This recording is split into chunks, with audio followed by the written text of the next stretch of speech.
NDA की बैठक में प्रस्ताव पास, सभी दलों ने पीएम मोदी में जताया भरोसा, उन्हीं के नेतृत्व में अगला लोकसभा चुनाव लड़ने का लिया संकल्प। एनडीए ने 2024 के चुनाव में भारी बहुमत से विजयी होने का लिया संकल्प, लगातार तीसरी बार पीएम मोदी के नेतृत्व में सरकार बनाने का जताया भरोसा।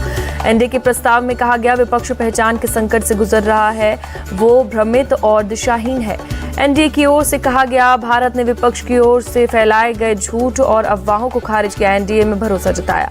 एनडीए की बैठक में महाराष्ट्र के सीएम एकनाथ शिंदे ने प्रस्ताव रखा, एआईएडीएमके के पलनीसामी और असम गण परिषद के अतुल बोरा ने प्रस्ताव का किया समर्थन। एनडीए के 25 साल पूरे होने पर दिल्ली के अशोका होटल में हुई बैठक, पीएम मोदी की अगुवाई में हुई बैठक में 39 घटक दल के नेता हुए शामिल। एनडीए की बैठक में पीएम मोदी का विपक्षी गठबंधन पर हमला, अपने भाषण में बोले, ये साथ तो आ सकते हैं, पास नहीं। पीएम मोदी ने कहा, जिस गठबंधन में नेगेटिविटी वो सफल नहीं होंगे, भ्रष्टाचारी और जातिवादी गठबंधन देश के लिए खराब। पीएम मोदी ने विपक्ष के गठबंधन को मजबूरी से वाला बताया, कहा एनडीए में कोई भी दल छोटा या बड़ा नहीं है। प्रधानमंत्री मोदी ने किया दावा, 2024 में भी एनडीए ही जीतेगा, 50% से ज्यादा वोट मिलेगा। पीएम मोदी ने एनडीए का मतलब समझाया, कहा एन का मतलब न्यू इंडिया, डी का मतलब डेवलप्ड नेशन यानी विकसित राष्ट्र और ए का अर्थ है एस्पिरेशन यानी लोगों की आशंका। बैठक के बाद बोले महाराष्ट्र के सीएम एकनाथ शिंदे, 2024 में 350 प्लस आंकड़ा आएगा, पीएम मोदी की वजह से पूरी दुनिया के सम्मान के साथ लिया जाता है देश का नाम। एनडीए की बैठक के बाद बोले सुहेल देव, पार्टी के नेता ओपी राजभर, हम मोदी जी को फिर से प्रधानमंत्री बनाने के लिए काम करेंगे। एनडीए की बैठक में शामिल हुए जितिन राम मांझी, कहा लोगों ने तीसरी बार पीएम मोदी को प्रधानमंत्री बनाने का मन बना लिया है। एनडीए की बैठक में पहुंचे एलजेपी नेता चिराग पासवान ने पीएम मोदी के छुए पैर, पीएम मोदी ने भी गले लगाकर दिया आशीर्वाद। हरियाणा के डिप्टी सीएम और जेजेपी नेता दुष्यंत चौटाला ने कहा, आने वाले समय में एनडीए और मजबूत होगा। अजित पवार गुट के नेता प्रफुल्ल पटेल ने एनसीपी को एनडीए का अभिन्न अंग बताया, कहा भविष्य में एनडीए के साथ मिलकर काम करेगी एनसीपी। केंद्रीय मंत्री अनुप्रिया पटेल ने कहा, 2019 से भी बड़ा जनादेश 2024 में मिलेगा। पीएम मोदी ने एनडीए की बैठक के बाद अजित पवार और प्रफुल्ल पटेल से अलग से भी मुलाकात की, करीब 30 मिनट हुई बातचीत। अमित शाह और जेपी नड्डा भी रहे मौजूद। बेंगलुरु से लौटते समय सोनिया गांधी और राहुल गांधी के प्लेन में तकनीकी खराबी, भोपाल में हुई प्लेन की इमरजेंसी लैंडिंग। करीब 1.5 घंटे बाद प्लेन दिल्ली के लिए रवाना हुआ। भोपाल एयरपोर्ट पर सोनिया और राहुल गांधी से मिलने के लिए पहुंचे कांग्रेस के नेता।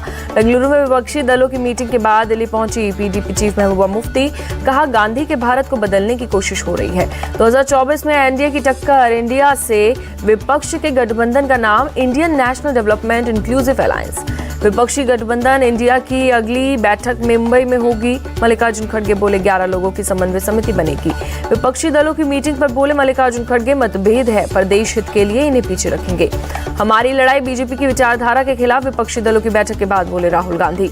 ममता बनर्जी का बीजेपी को चैलेंज, कहा अब इंडिया से लड़कर दिखाओ, इंडिया जीतेगा, बीजेपी हारेगी। सरकार बेचना और खरीदना ही मोदी सरकार का काम, केंद्र और बीजेपी पर बरसी ममता बनर्जी। 9 साल में आसमान, धरती और पाताल सब बेच दिया, अरविंद केजरीवाल का मोदी सरकार पर निशाना। तानाशाही के खिलाफ जनता एकजुट हो रही है, उद्धव ठाकरे का बयान। बीजेपी के लिए गठबंधन एक जरूरत बन गई है, नेशनल कॉन्फ्रेंस नेता उमर अब्दुल्ला का निशाना। बीजेपी संविधान को नष्ट कर रही है, उथल पुथल से गुजर रहा है देश। पीडीपी चीफ महबूबा मुफ्ती का बयान। इंडिया में मतभेद सामने आने लगे, सीपीएम महासचिव सीताराम येचुरी बोले, या जहां पर संभव होगा सिर्फ वहीं अलायंस। नाम बदलने से चेहरा नहीं बदलता, इंडिया का मुकाबला भारत करेगा, बीजेपी नेता सुशील मोदी का अटैक। पहले इंडिया को बदनाम किया, अब अस्तित्व बचाने के लिए उसका सहारा लिया, बीजेपी का विपक्ष पर निशाना। तानाशाही ताकतों को अब इंडिया से लड़ना होगा, सांसद संजय राउत का निशाना। असम के सीएम हेमंत बिस्वा शर्मा का निशाना, हमारे पूर्वज भारत के लिए लड़े, हम भारत के लिए काम करते रहेंगे। संसद का मानसून सत्र 20 जुलाई से होगा शुरू, सरकार ने आज दोपहर 3 बजे बुलाई सर्वदलीय बैठक। संसद के मानसून सत्र के हंगामेदार होने की संभावना, सदन की रणनीति बनाने के लिए आज शाम 5:30 बजे एनडीए फ्लोर लीडर्स की बैठक। पीएम मोदी ने आज सुबह 10:30 बजे बुलाई कैबिनेट की बैठक, कई अहम मुद्दों पर चर्चा। टीएमसी के 5 सांसदों का प्रतिनिधिमंडल आज करेगा मणिपुर का दौरा, हिंसाग्रस्त इलाकों का लेंगे जायजा। उत्तर 24 परगना पहुंची बीजेपी फैक्ट फाइंडिंग कमेटी, हिंसा के पीड़ितों से मुलाकात की। जम्मू कश्मीर के सुरनकोट में सुरक्षा बलों और आतंकियों के बीच मुठभेड़ खत्म। सुरक्षा बलों ने 4 आतंकियों को किया ढेर। सुरक्षा बलों ने इलाके में चलाया सर्च ऑपरेशन। पुलिस को जानकारी मिली थी कि सुरनकोट इलाके में छिपे हैं आतंकी। सीमा हैदर सचिन और उसके पिता से पूछताछ की गई, जो कि एटीएस के द्वारा खत्म हो गई। करीब 10 घंटे तक सवाल जवाब हुए। पाकिस्तानी महिला सीमा हैदर का लाइव डिटेक्टर टेस्ट होगा और पॉलीग्राफी टेस्ट भी कराया जाएगा, सूत्रों के हवाले से खबर। सीमा हैदर से यूपी एटीएस की पूछताछ में खुलासा, सचिन के पहले कई और लोगों से किए गए थे संपर्क, ज्यादातर दिल्ली एनसीआर के रहने वाले। हिमाचल प्रदेश की शिमला में एक रेस्टोरेंट के अंदर सिलेंडर ब्लास्ट धमाके में 10 लोग घायल। धमाके के बाद पुलिस ने रेस्टोरेंट को खाली कराया, सभी घायलों को अस्पताल में भर्ती कराया।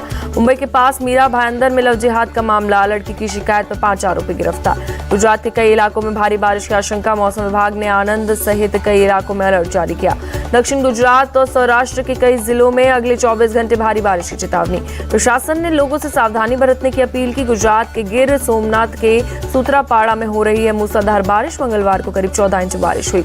राजकोट जिले के धोराजी में महज 6 घंटे में हुई 11.6 इंच बारिश, कई इलाकों में भरा पानी। धोराजी में कई गाड़ियां पानी में डूबी नजर आई। सड़कों पर जल जमाव से लोगों को हो रही है काफी परेशानी। मूसलाधार बारिश से कई घरों में नुकसान हुआ, लोगों को उनके घरों से किया गया है रेस्क्यू, सुरक्षित जगह पर पहुंचाया गया। उत्तराखंड के कई जिलों में बारिश का अलर्ट, हरिद्वार और मसूरी जिले में भारी बारिश की चेतावनी। उत्तराखंड के ऋषिकेश में गंगा नदी उफान पर, मंगलवार को श्रीनगर बांध से पानी छोड़े जाने के बाद खतरे के निशान को पार कर गई है गंगा का जलस्तर। यूपी में अगले 3 दिन तक भारी बारिश का अलर्ट, मौसम विभाग ने 55 जिलों में बारिश का रेड अलर्ट जारी किया। आगरा में लगातार बढ़ रहा है यमुना का जलस्तर, प्रशासन ने सभी बाढ़ चौकियों और राहत कैंप्स को अलर्ट मोड पर रखा। आगरा के डीएम ने बताया, प्रशासन यमुना के जलस्तर पर लगातार निगरानी बनाए हुए है, तटीय इलाकों पर रखी जा रही है नजर। हिमाचल प्रदेश में अभी 1 हफ्ता मानसून सक्रिय रहने की संभावना, सिरमौर, कांगड़ा, कुल्लू, शिमला, सोलन और मंडी सहित कई जिलों में बारिश की आशंका। मौसम विभाग ने हिमाचल में लैंडस्लाइड और बादल फटने का अलर्ट जारी किया। प्रशासन ने बचाव और राहत के लिए इंतजाम पुख्ता किए। कालका शिमला के बीच रेल सेवा ठप, भारी बारिश और लैंडस्लाइड को लेकर 6 अगस्त तक ट्रेन सेवा बंद। महाराष्ट्र में तेज बारिश का खतरा बरकरार, पालघर में रेड अलर्ट जारी, जबकि ठाणे, मुंबई और रत्नागिरी में ऑरेंज अलर्ट। असम के मोरी गांव में बाढ़ का कहर, कई गांव में घुसा बाढ़ का पानी, सुरक्षित जगह पहुंचाए गए लोग। असम के काजीरंगा नेशनल पार्क में भी पहुंचा बाढ़ का पानी, जानवरों की सुरक्षा के लिए जा रहे हैं पुख्ता इंतजाम। दिल्ली में यमुना के जलस्तर में गिरावट जारी, मंगलवार को 205.46 मीटर रिकॉर्ड किया गया वाटर लेवल। दिल्ली के राजघाट पहुंचे उपराज्यपाल जलभराव वाले क्षेत्रों का किया निरीक्षण। एलजी विनय सक्सेना ट्रैक्टर से पहुंचे राजघाट, आसपास के जल जमाव वाले इलाकों का लिया जायजा। दिल्ली में भारी वाहनों को फिर से मिली एंट्री, यमुना का जलस्तर घटने के बाद सरकार ने ऑर्डर वापस लिया। ओडिशा में अगले 5 दिन होगी भारी बारिश, मछुआरों को समंदर से दूर रहने की चेतावनी। मध्य प्रदेश के दमोह में पुलिया पार करते समय 2 बाइक सवार डूबे, महिला ने झाड़ी पकड़कर बचाई जान।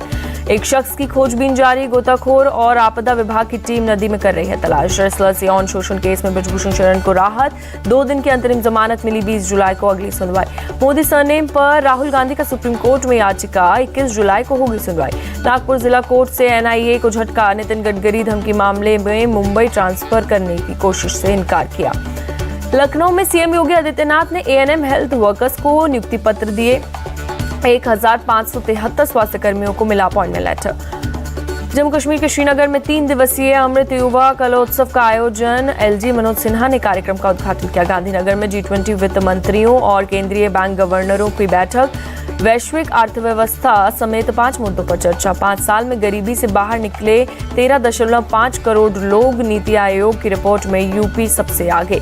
रामेश्वरम में कलाकार ने सबसे ज्यादा सड़क पर बनाया भगवान शिव की तस्वीर, सबसे बड़ी तस्वीर, श्रद्धालुओं ने शुरू की पूजा। ग्रीस के जंगलों में लगी आग का फैलना जारी, राजधानी एथेंस के पास से कई बस्तियों को खाली कराया गया। ग्रीक पुलिस ने हाईवे को बंद करवाया, 70 किलोमीटर प्रति घंटे की रफ्तार से चल रही हवा से आग हुआ बेकाबू। इजराइल में कानून में बदलाव के खिलाफ प्रदर्शन जारी, तेल अवीव के रेलवे स्टेशन पर प्रदर्शनकारियों ने जताया विरोध। पाकिस्तान के पेशावर में सुरक्षा बलों की गाड़ी पर आत्मघाती धमाका, अभी तक 8 लोगों के घायल होने की खबर। वेस्टइंडीज में रोहित द्रविड़ से मिलेंगे chief selector Ajit Agarkar, one day world cup के लिए तैयार करेंगे रोड मैप। एशिया कप के शेड्यूल का आज होगा ऐलान, पाकिस्तान क्रिकेट बोर्ड के चेयरमैन जका अशरफ करेंगे घोषणा। आयरलैंड दौरे के लिए बुमराह के नाम पर सस्पेंस, फिटनेस साबित करने के लिए घरेलू क्रिकेट में खेलना होगा। धोनी का बाइक कलेक्शन देख हैरान रह गए वेंकटेश प्रसाद, गैराज का वीडियो शेयर किया। आईसीसी विमेंस वनडे रैंकिंग जारी, स्मृति मंधाना को 1 स्थान का फायदा, 6वें नंबर पर पहुंची। कप्तान हरमनप्रीत को 2 स्थान का नुकसान, 8वें नंबर पर पहुंची। दीप्ति शर्मा और राजेश्वरी गायकवाड़ भी 1-1 स्थान खिसकी। विंबलडन फाइनल में रैकेट तोड़ने पर जोकोविच का लगा जुर्माना, इनामी राशि से $8,000 काटे जाएंगे। बजरंग पुनिया और विनेश फोगाट को एशियन गेम्स में डायरेक्ट एंट्री, तदर्थ समिति ने ट्रायल की छूट दी। बजरंग विनेश को एशियाई खेलों में डायरेक्ट एंट्री देने पर विवाद, दूसरे रेसलर्स ने कहा कोर्ट जाएंगे। भारतीय कुश्ती संघ के चुनाव पर लगी रोक हटी, सुप्रीम कोर्ट ने गुवाहाटी हाई कोर्ट का फैसला पलटा। पीवी सिंधु की रैंकिंग में सबसे बड़ी गिरावट, विश्व रैंकिंग में 17वें स्थान पर खिसकी। आशीष रमन सेठी ने रचा इतिहास, बंगला स्टेडियम बॉक्सिंग चैंपियनशिप जीतने वाले पहले भारतीय मुक्केबाज बने।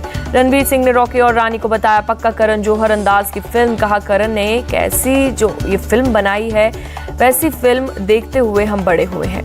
दीपिका पादुकोण का प्रोजेक्ट के का फर्स्ट लुक आया सामने, बेहतर कल के लिए उम्मीद के तौर पर पेश की गई।